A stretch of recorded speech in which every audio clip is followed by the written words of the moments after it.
নেপাল ভ্রমণের উদ্দেশ্যে ঢাকা থেকে রওনা দিলাম। আমাদের বিমান এখনই আকাশে উঠে যাবে।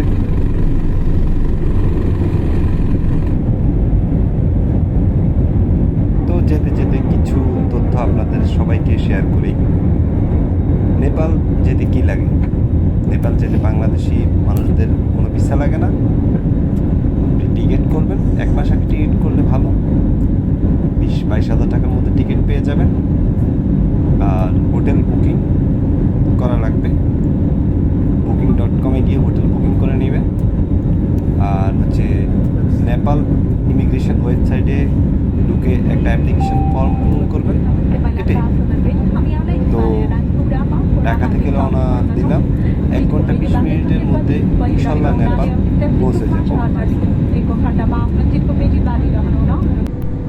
আল্লাহ তাআলার অশেষ মেহেরবানিতে নেপাল চলে আসলাম। কিছুক্ষণের মধ্যে ল্যান্ডিং করবে।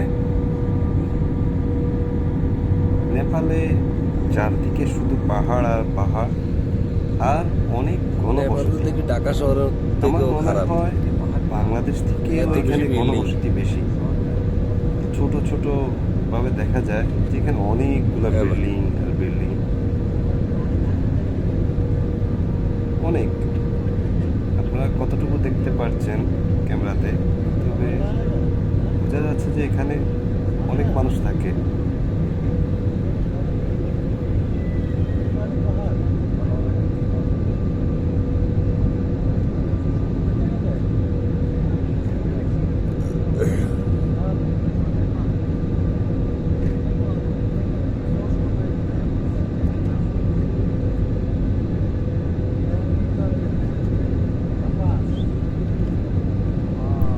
বিমান অবতরণ করছে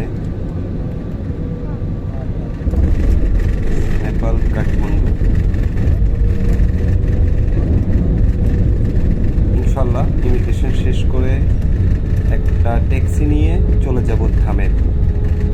এখানে এয়ারপোর্ট থেকে একটা ট্যাক্সি 2 জন 500 টাকা নেবে। সবচেয়ে ভালো হয় আপনি যদি একটা মোটরসাইকেলে করে চলে যান, 130 টাকা নেবে।